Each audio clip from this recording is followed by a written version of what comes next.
sarili mong kapatid! Ipagpapalit niya kasi ako sa lalaki eh. Sorry na lang siya. Walang pwedeng mag-iwan sa akin, ate. Paano mo nagawa yun? Ha? Pinatay mo yung sarili mong kapatid, Kiara!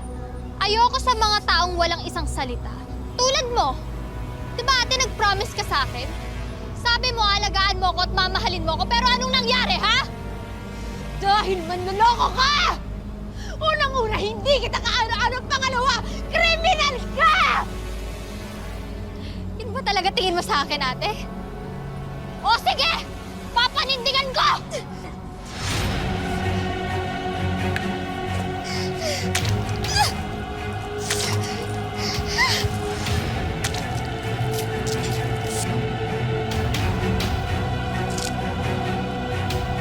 Oo nga. Ang pinakamasakit na betrayal ay hindi galing sa kaaway. Hindi galing sa kadugo.